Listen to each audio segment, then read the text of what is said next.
მოგესალმებით მეგობრებო. დაგიბრუნდით ძალიან მაგარი ვიდეოთი, smartphone-ები ჩანს კადრში. ვიდეოს სახელიდანაც მიხვდებოდით, რომ დღევანდელი ჩვენი ვიდეო შეეხება იმას, თუ როგორ უნდა აარჩიო ისეთი smartphone, რომელიც 3, 4, 5, 6 თვეში გადასაგდები არ გაგიხდება. იმ მიზეზით, რომ დაიწყებს ჭედოებს, გახურებას, ვაფშე გაფუჭდება და ასე შემდეგ. თავიდანვე მექნებათ ხომ რომ ვიდეო დაალაიქოთ და არხი გამოიწეროთ, დაახლოებით 2000 კაცი გვაკლია 70000 გამომწერამდე და ძალიან დიდი იმედი მაქვს, რომ თქვენი დახმარების შედეგად ავალთ რაც შეიძლება მალე. მოკლედ დავიწყოთ ძალიან ზოგადად. პირველ რიგში smartphone-ის შეძენის დროს, რა თქმა უნდა, თავარი არის ბიუჯეტი და თუ რაღაცა 1000, 1500, 2000 ლარი გვაქვს უკვე smartphone-ისთვის გადადებული, შემდეგ უკვე უნდა ვიფიქროთ იმაზე, თუ რისთვის გვინდა. ეს კითხვა თან უცნაურია თან არა, იმიტომ რომ ხა smartphone ყავის ასადუღებლად არ მოგინდება. აქვს ყველას ძალიან ზოგადად იდეაში ერთი და იგივე დანიშნულება. მაგრამ საქმე არის იმაში, რომ აი ზოგს უნდა მაგალითად მხოლოდ ძალიან ძლიერი ელემენტი 3-4 დღე რო არ დატენოს. ზოგისთვის ძალიან მნიშვნელოვანია ფოტო გადაღება, ვიდეო გადაღება, გეიმინგი, ასე შემდეგ, ასე შემდეგ. რაც უფრო მეტი მოთხოვნილება გაქვს, ბუნებრივია შენი ბიუჯეტი უფრო უნდა გაიზარდოს.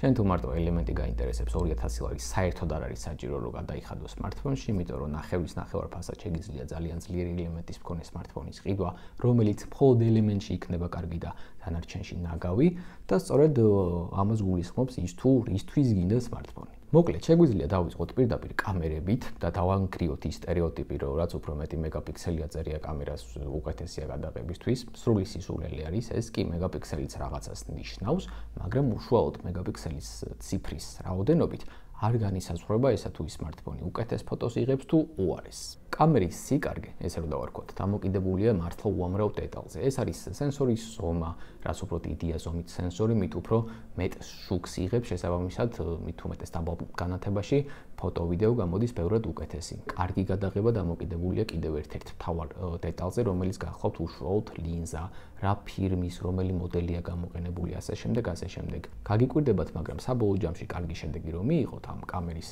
ნაწილების გარდა, ესე რომ დავარქვათ, დამოკიდებულია სისტემურ უზრუნველყოფაზე. და სწორედ ამიტომ არის ესეთი შემთხვევები, როდესაც რაღაც 108 მეგაპიქსელიანი ბიუჯეტური smartphone ძალიან ცუდ ფოტო-ვიდეოს იღებს, მაგრამ ძალიან კარგს იღებს iPhone-ის 12 მეგაპიქსელი, პიქსელის, ძველი პიქსელების 8 მეგაპიქსელი და ასე შემდეგ. ასევე მინდა შევეხო უშუალოდ ვიდეოს გადაღებას, იმიტომ რომ უკვე ძალიან ბევრი smartphone-ია ისეთი, რომელსაც შეუძლია 8K რეზოლუციაში ვიდეოს გადაღება.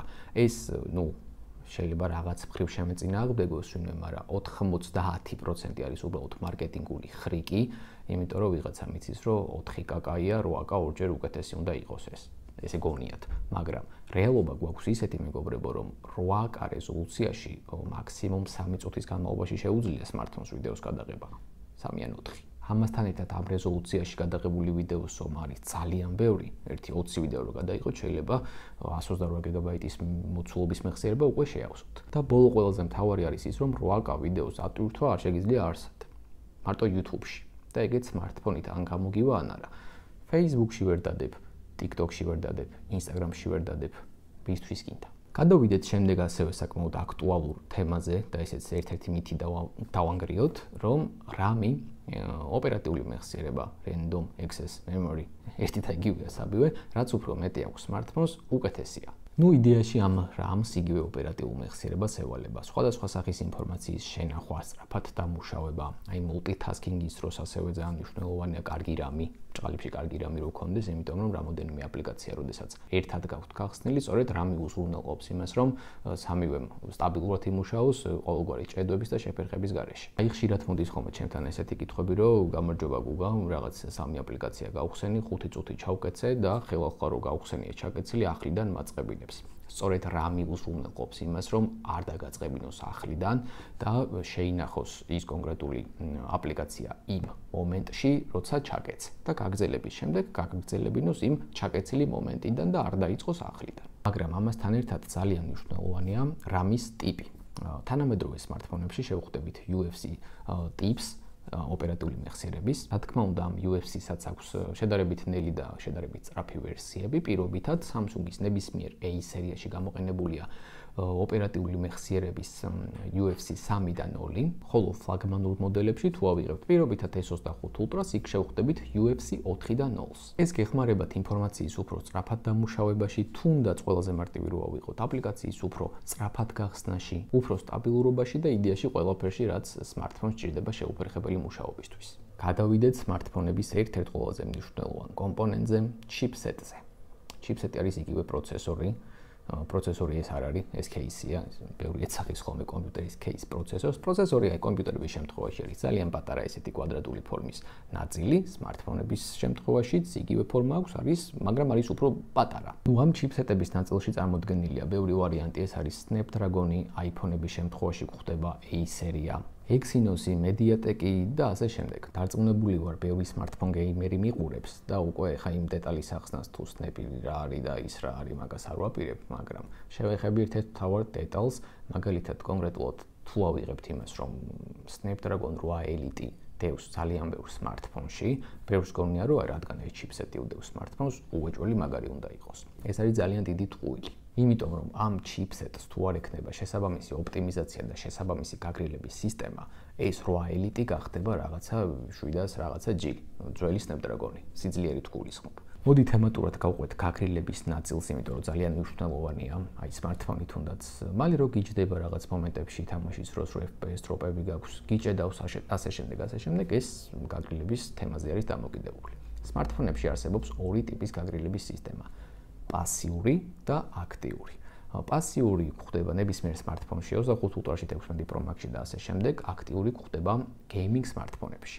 Პასიური გაგრილება გამოიყურება აი ესე დაახლოებით არის თხელი ფირფიტები, შემდეგ პროცესორიდან გამოსული სიმხურვალე გადადის ამ ფირფიტაზე, რომელიც ეს ფანტავს ესე რომ დავარქვათ და ეს გახურების მომენტი ხდება შედარებით ნაკლებად, ვიდრე ეს მოხდებოდა ცუდი გაგრილების მქონე smartphone-ში. რაც შეეხება აქტიურ გაგრილებას, ეს ხდება უკვე gaming smartphone-ებში, წინა ვიდეოში Red Magic 10 Pro გაჩვენეს და აი ეს პატარა ბურთულა კულერი ჩვეულებრივი სწორედ ამ დავალებას ასრულებს, ეს გადის უკვე აქტიურ გაგრილებაში და gaming smartphone-ია ბუნებრივია ხა ამას Facebook-ზე და Facebook-ისთვის და TikTok-ისთვის არ იყიდის არავინ. თული თამაშებისთვის არის რა თქმა უნდა გათვლილი, უფრო დიდი შანსია რომ მეტად მოხდეს ამ smartphone-ში გახურება, შესაბამისად ეს კულერი ეხმარება იმაში, რომ ეს გახურების მომენტი ნაკლებად ვიგრძნოთ და რა თქმა უნდა ეს ყველაფერი საბოლოო ჯამში აისახება smartphone-ის ბევრად უკეთეს პერფორმანსზე. დავარღვიოთ კიდევ ერთი მეტი და შევეხოთ Elements, კონკრეტულად მილიამპერის ციფრს, იმიტომ რომ ისევე როგორც RAM-ის შემთხვევაში იყო, ისევე როგორც კამერის მეგაპიქსელის შემთხვევაში იყო, Element-ზეც ბევრი უყურებს მხოლოდ ციფრს. ანუ ყველაზე მარტივად რო ვიხსნათ, ბევრს გონია რომ 5000 მილიამპერიანმა ელემენტმა უფრო დიდხანს უნდა იმუშაოს, ვიდრე იმუშავებს 4000-იანი. ეს ძალიან ზოგადად სიმართლეა და ეგრეც უნდა იყოს კი, რომ 5000 მეტია 4000 ნაკლები, მაგრამ ელემენტის მუშაობა დამოკიდებულია ძალიან ბევრ დეტალზე. დავიწყოთ ელემენტარულით. ეკრანის ზომა, რეზოლუცია, რაც უფრო დიდი ეკრანი აქვს, რაც უფრო მაღალ რეზოლუციაზე გვაქვს დაყენებული პარამეტრები, უფრო მეტ ენერგიას მოიხმარს.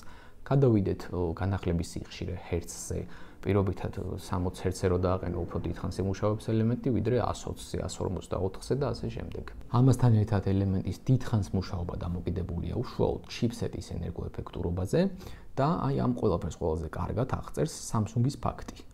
4 თუ 5 წელია, ზედიზედ 5 წელია ულტრა ვერსიებში ყველგან დევს 5000 მილიამპერიანი ელემენტი. მაგრამ რეალობა გვაქვს ის, რომ S20 Ultra-ს ელემენტი ბევრად სუსტია, ვიდრე S25 Ultra-ს. სწორედ ამას გულისხმობს ის თემა, რომ მაინც და მაინც მარტო მილიამპერის რაოდენობას არ უნდა დააკვირდეთ. და მოდი Samsung-ზე კიდევ ერთი თემატური გადახვევა გავაკეთოთ. ერთი თვის წინ, ორი კვირის წინ დაახლოებით ალბათ უფრო გამოვიდა A სერიის ორი ახალი მოდელი. A36, A56. ორივე გატესტილი მაქვს. A56 ღირს 1200 ლარი. ვიზუალი იდეაში აქვს თანამედროვე ეკრანი, Super AMOLED 120 ჰერციანი, ასე შემდეგ.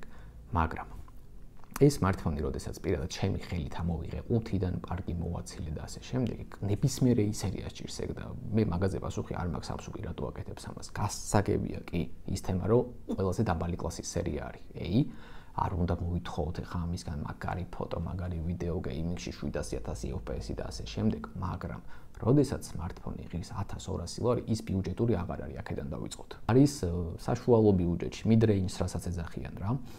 როდესაც ამოვიღე ეს smartphone-ი, არაფერი არ ჩამიწერია, კამერაც არ გამიხსნია არაფერი, ერთი გადავსკროლე, გადმოვსკროლე. აი, უკვე ატყობ, რომ 120 ჰერციანი ეკრანი კი უწერია, მაგრამ 60-იანი უფრო ვიდრე 120-იანი. 3 აპლიკაციის სწრაფად გახსნა რო ვცადე, მოკვდა რაღაც მომენტში, ერთი 3-4 წამიანი გამოშტერება ქონდა. ხო და აი, ბევრი მეუნება ხოლმე რა, რომ A-სერია ვიყიდე Google და მიჭედავს. მეთქი, უნდა გაგიჭედოს. არ უნდა გამიჭედოს, იმიტომ რომ ახალია. ეს იმათი პასუხი არის ხოლმე. მეგობრებო, ძალიან კარგად დაიმახსოვრეთ. არ აქვს მნიშვნელობა smartphone-ი ახალია თუ ძველია. ან არის კარგი, ან არის ძალიან კარგი, ან არის ცუდი. ან ნორმალური. A-სერია კარგი არ არსებობს. ეხლა პატარა რჩევას მოგცემთ, ხო, ეხლა A-სერიას მოდი პირდაპირ ვილაპარაკოთ, ყიდულობს ის ადამიანი, რომელსაც არ აქვს საშუალება იყიდოს S-სერია. ხო, რა თქმა უნდა, ყველამ ვიცით, რომ S25 Ultra ჯობია ნებისმიერ A-სერიას. მაგრამ ნახეთ რაშია საქმე. A56-ის ბიუჯეტში 1200 ლარში მოგდის S23, S23 პლუსიც. მეორად, რომელიც ამ A56-ს ნებისმიერ კომპონენტში 3, 4, 5 თავით აჯობებს. უბრალოდ აქ ხალხი ვერ ისკავს მეორადი smartphone-ის ყიდვას. არაფერი გასარისკი არ არის მანდ, ჩვეულებრივი მომენტია რა, ეხლა მანქანას ყველა ცენტრიდან ხო არ გამოიყვანს არა და მილიონებს ხო არ გადაიხდის. თუ არ გაქვს რაღაცის საშუალება, უნდა იყიდო მეორადი. ხო და აი დაახლოებით ეგ თემა არის რა, ნებისმიერი ახალი, თუნდაც ამ წამს გამოსული A-სერიის ყიდვა ჯობია ძველი ფლაგმანის ყიდვა. და ზუსტად ეგ თემა განაპირობებს იმას, რომ A-სერიას წარმადობა და ეს პერფორმანსი ძალიან მალე უკვდება ვიდრე სხვა ფლაგმანებს. კი, ერთი და იგივე სისტემაზე მუშაობს ორივე, მაგრამ სხვაობა არის ძალიან მნიშვნელოვან კომპონენტებში, ჩიპსეტში, აწყობაში, რის გამოც A-სერია უფრო მალე გამოდის წყობრიდან, ესე რომ დავარქვათ. იწყებს ჭედვებს, ვეღარ თამაშობთ, აპლიკაციებს ვეღარ ხსნით და ასე შემდეგ. ამიტომ თუ არ გაქვთ რაღაც Ultra და Pro Max-ი და 9 Pro XL-ების ყიდვის საშუალება და გინდათ ბიუჯეტურ ფასში კარგი smartphone-ის შეძენა, აი ეს ახალი მოდელები დაივიწყეთ და იყიდეთ ძველი ფლაგმანები. მოკლედ შეგვიძლია ნელ-ნელა ბოლოსკენ გავიყვანოთ ჩვენი ვიდეო.